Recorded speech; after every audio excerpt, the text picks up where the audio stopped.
Before this video begins, I'd just like to say that I've reached 10,000 subscribers.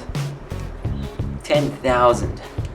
And I'd like to thank each and every one of you, all 10,000 of you, for putting the effort into watching my videos and subscribing to my channel. So as a thank you for 10,000 subscribers, I'm going to provide you with a Gmod animation tutorial. Hopefully it's in-depth enough for anyone who hasn't had any prior experience with Gmod to catch on and make their own Gmod videos if they wish to. Now before getting into the animation itself, I'd like to point out that there are a few add-ons you're going to have to download for Gmod in order to keep up with this tutorial. The add-ons are Advanced Bone Tool. It's a tool in Gmod which allows you to edit the properties of bones in Gmod ragdolls or props, etc. Anyone who's used Gmod before knows what I'm talking about when I say bones. The next tool you're going to need is Ragdoll Mover. It is a tool which allows you to move ragdolls, kind of in the title, with more ease than the Phys gun allows to help give more precise poses for your Gmod animation. And the last one is Stop Motion Helper, which is the animation tool itself. Without this, you wouldn't be able to animate, and there'd be no point in this tutorial. So if you want to follow along with this video, you're going to have to get that one, if anything. They're all free, and I'll link them all in the description below. So if you don't have these add-ons, be sure to go down in the description, follow the links, and you'll be able to get them. To start, I thought an effective animation for tutorial purposes would be jumping, as it is a full body movement, and factors such as weight, speed, and gravity rely heavily on an effective jumping movement. So, let's begin. Now before we actually get started, there are a few bind commands you'll have to enter before using Stop Motion Helper. The command for playing your animations back is bind, key of your choice, plus SMH_playback, in quotations. This will allow you to view your animations whilst holding down whatever key you binded. Alright, so this next one's pretty important. This is the command for opening up the SMH menu. So bind key of your choice once again to plus SMH_menu in quotations. Whilst holding that button down, you will be able to view the SMH menu. Alright, so to record your frames, you're going to want to enter in bind key of your choice SMH_record. Remember, there's no plus on this one, and don't stuff up the quotations like I just did. This is a quick command that you can use to quickly record your frames without using the menu. You don't have to use it, but I recommend it. Now during this tutorial, I will warn you now, there's a little bit of lag. I don't know why I chose to do it on this level, but yeah, I see my mistake now. Anyway, opening up the Q menu, select a ragdoll of your choice. I'm going to go with one of the Half-Life Citizens. If you want to follow along with this as closely as possible, I suggest doing the same. Now we open up Ragdoll Mover to create the starting pose of our animation. Again, if you want to follow along with this as closely as possible, I suggest doing a starting pose similar to the one that I just did. Now, using the button that we binded earlier to open up SMH menu, we can change the frame rate to 60 and the frame count to 500. It doesn't have to be like this, but these are my preferences, and if you want to follow along with this, then yeah, you can do that. Also, just remember that the SMH menu will only appear for as long as you're holding down the key that you binded to open it. Whoops, I just forgot that a key feature to this animation. To select a ragdoll to animate, you have to hold the SMH menu button down and right click on the prop or ragdoll or whatever. Alright, now we can return. This animation requires IK chains. This only applies to the hands or feet, and when checked, those specific parts will lock in place whilst the rest of the body moves. This doesn't work for every ragdoll, so I wouldn't rely too heavily on it, but thankfully this works for the Half-Life Citizens, so we'll be using it for this animation. And whilst I was recording this, I mustn't have understood that explaining it once would be enough, so for some odd reason I decided to just give a more thorough explanation and demonstration. Look, there you go, that's what happens when you uncheck the legs, and when you check them again, voila, look at that. Now onto the second frame. What you're going to want to do is drag the little white bar across a few frames just so we can get ready for the second frame. Now we're going to want to put our ragdoll into the second position. He's building up momentum for the jump, and that includes getting lower to the ground, you know, opening the arms out, just to sell the effect of building that momentum to jump, you know. Now recording the frames, you can either use the record button on the SMH menu, or you can use the button that we binded before. Either way, just if you're going to use the binded button, just remember that you have to do it whilst the menu is closed. I don't know why, but that's just how it is. Now for the third frame, oh my god, that's hard to say. Now for the third frame, we're going to want to slow the movement down again. Though he's still going down, we just want it to go slower, because, you know, get slow and then to build that momentum to go back up, you know. Alright, playing that back looks pretty good. You can see where he slows down, ready to go back up. Now, for the next frame, we're going to have it shortly following the third frame. This is him going back up. Now, because going back up from like down is a pretty drastic change, so that's why we're going to make it subtle. Make the movements as subtle as you can. The body going up, the arms practically staying in the same place because they haven't quite caught up with the speed yet. Depends on how high the jump is or how fast it is. So yeah, there's that. If you watch the playback, if it's smooth enough, you can see that nice gradual transitioning of directions. Alright, so playing that back looks pretty good. Yep. So you can see how that transition from going down to up and how the arms stay in place kind of helps sell that effect. Well, for the next one, we're going to want the arms to go like completely down, as demonstrated here. And now we're going to make the differences from the previous frame a little less subtle this time, because he's jumping upward now. This is that full jump upward. You can grab and I forgot to mention before, you can grab the keyframes that you've recorded and drag them along the timeline if you don't feel like they were either fast enough or slow enough. The further away you drag it, the slower it's going to be. The closer you drag it to another keyframe, the faster it's going to be. Alright, for the next frame, our character is going to be lifting off of the ground, and this requires still some sudden movements, nothing too vastly different from the previous frame, but we can gradually bring like the head and body back upward, and the arms can go back out because we're ready for that stopping point in the air. So the speed is slowing down, allowing for the arms to catch up with the jump. So that's looking pretty good. Now for the next frame, this is when our character stops in the air. This is like as high as he'll go, and then there's that stop in the air and then comes back down. So the movement going upwards is going to get really slow. Not to make it too slow, I mean, it'll just kind of look like that robotic animation that this whole tutorial is trying to avoid. And though the jumping speed of our character has slowed down, the rest of the limbs are still going to be moving as they did in the previous frames. So try to just make it blend in with the previous frames so you can really sell the effect of his speed slowing down, but everything's still normal everywhere else, you know. So for the next frame, we're going to have that gradual transition back down again. So now we're putting the character's feet into place again, ready to land. Makes it easier, you know, if we have it pretty much back where he started. And now because he's going down, the torso, the hands and the head will be going upwards. As they are affected by speed and gravity, they will be moving in the opposite direction to the general body. So as the general body goes in one direction, the hands, the feet even, the torso and the head will be going in the other direction. Okay, so playing that back, it looks pretty good. Again, you can adjust the frames by clicking on the frames and dragging them either right across the timeline or left. Now as you can see in the background, I've made our character, the feet touch the ground again, almost back where we started. And tick the arcade chains, so now the feet are staying to the floor. And he's landing on the ground again, so now the arms are going up higher, ready for that impact. You can edit keyframes by dragging the white marker over top of a keyframe and repositioning your ragdoll and recording over top of it, so it will completely overwrite that keyframe. This is especially useful in this scenario in case our character didn't appear to jump high enough, as you'll see I do very soon.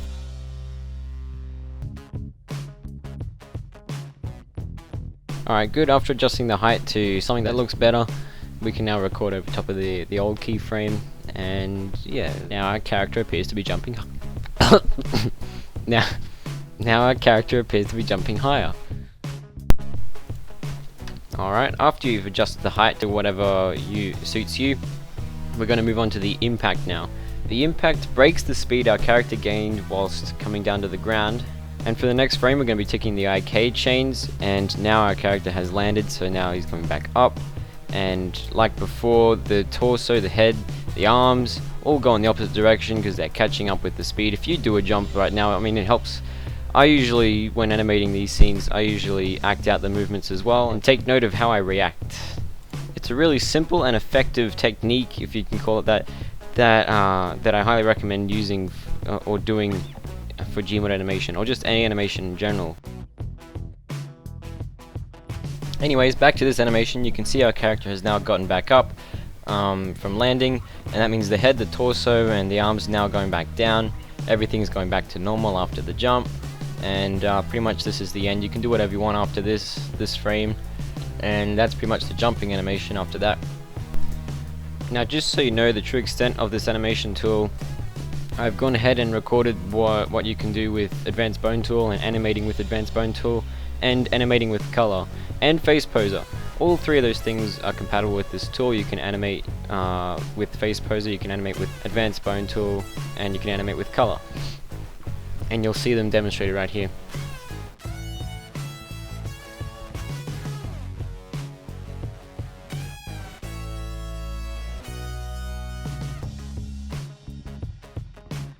So by the end of it, your animation should look something like this, minus all the weird stuff that I added later on. Anyways, now we're on to our second part, which is, oh my god, which is basically animating a scene for a Gmod video, for a basic one anyway.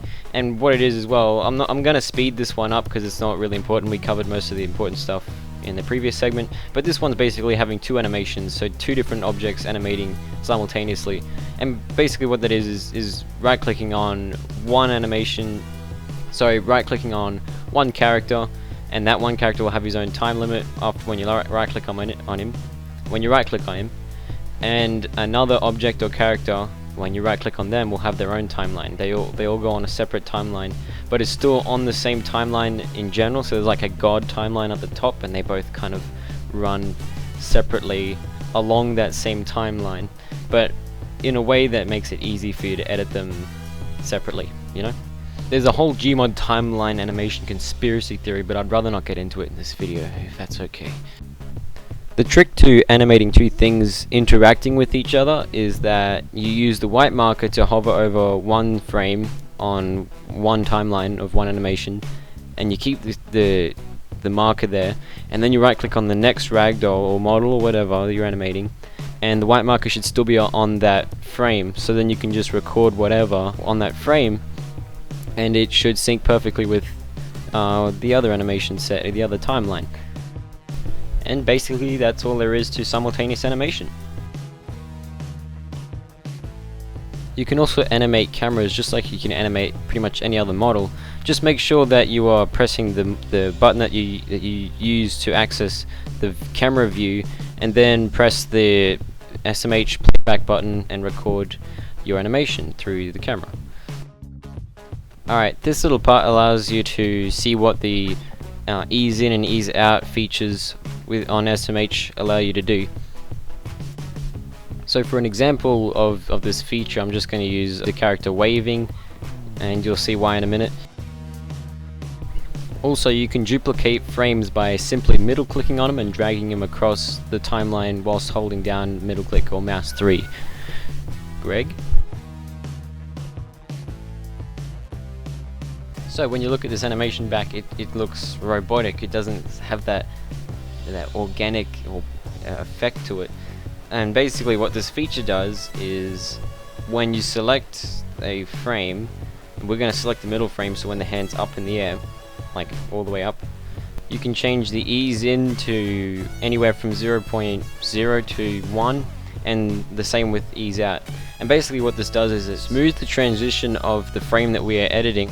It'll slowly and gradually ease into that frame, and then slowly and gradually ease out of that frame and onto the next. For this next and final segment, I'll be showing you how to do Kaiju animations for all of you who wish to make Godzilla type Gmod videos. Alright, so before we begin, you're going to see that the rotation and angle gizmo is way too small to be using on a ragdoll of this size. So what you can do is you can go to scale and select the number, and you can change it to 600. That's the one I usually use for Godzilla, and it works the best. I don't know, whichever one suits you. Doesn't really matter.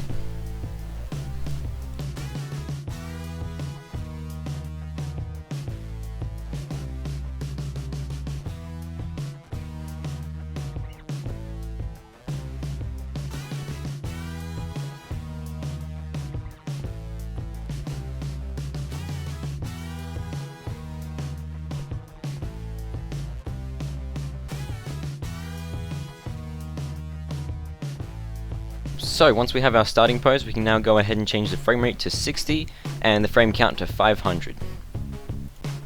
Now I can't teach you how to make the perfect Gmod animations, especially Godzilla wise, or cover every type of animation that we could do. It's too much, and I can't even teach myself some of those things. So I hope you can follow along with this, and I hope this is helpful to its full extent, and I hope that you, if you want to get into this, that you keep practicing using some of these techniques at least, and work your way up from there. So basically what I'm trying to say is I can't properly teach you how to animate in Gmod. I can only really show you how to animate these specific animations, but what my goal is to hopefully show you what kind of techniques work and what factors contribute to these animations, so you can kind of transfer them over to your own animations and just see how you can experiment with the techniques that we discussed in this video. So anyway, back to this animation. Before we get started on the second frame, you're going to want to tick to Ghost Previous Frame. This is kind of does what it says. It ghosts what your previous frame was, so you can see whilst you're animating the next frame how or where the position of the previous frame was, how it was positioned and whatnot. And this can help for walking animations when the ragdolls don't have IK chains to keep the feet in place, so you know where the feet were in the last frame or whatever, and yeah, it's really helpful.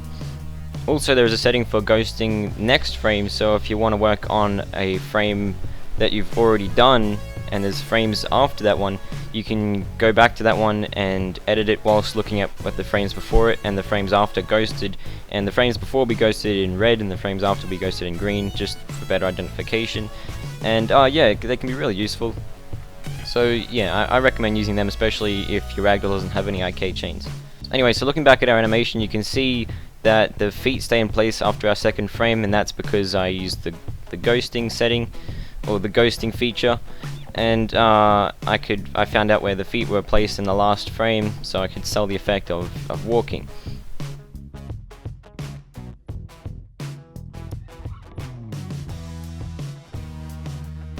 So for these next couple of frames, we're just going to have you moving along quite slowly, so we can give the left leg, the one that's moving, time to move in front of his body to take that next step.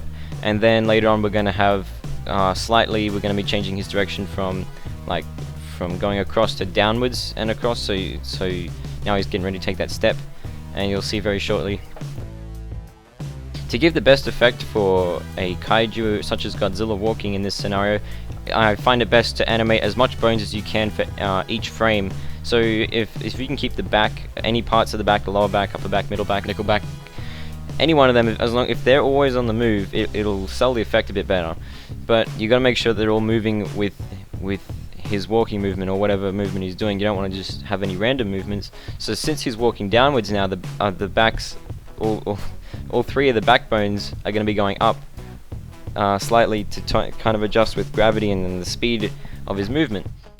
I also do this with the arms. As he's going downwards, the arms are going to slightly raise upward, and then when he walks upwards from taking that step, the arms will go back down again. And you see that in the 2014 movie, and that's what I was trying to do every time I animate with this Godzilla. Though I went in more detail in my first animation that we did of the jumping, it's a lot more difficult to do the same thing for this one. There's too much to explain, and it's going to take too much time, and I can't guarantee the best results. I don't exactly know how to teach you how I animate specifically. I can only show you what techniques I use, but it's up to you to make your own styles of that. I noticed with these kaiju animations, there's a lot of rewriting frames or adjustment to be made with the frames, a lot more than with smaller people or normal sized Gmod ragdolls. I don't really know why. I think when the larger the ragdoll is, the more you're going to see mistakes and whatnot, and the more noticeable they're going to be. So yeah, so just make sure that you keep playing it back. I think one of the best techniques to do is just keep playing animation back until you see something wrong with it, so you can change it. It really helps give the best results, and yeah, that's pretty much it. So as I briefly said before, it's really difficult to show you every little thing to do with animating. I can't show you ultimately how to animate in Gmod. That's up to practice, and that's up to you. But I can only give it so much advice. So I think the furthest I can take you is telling you what the key requirements are. There's 3 of them. time, patience, and care. If you can put all three of those into your animations, I can guarantee some good results. That's pretty much all I can say from this point.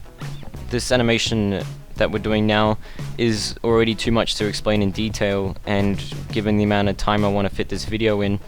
So as long as you have those three things, I can guarantee some good results. And using those techniques that I went through in this video, combining all of them, you should have a pretty good thing going. So that's basically it. Good luck with your animating if that's what you wish to do, or if that's what you wish to gain from this video.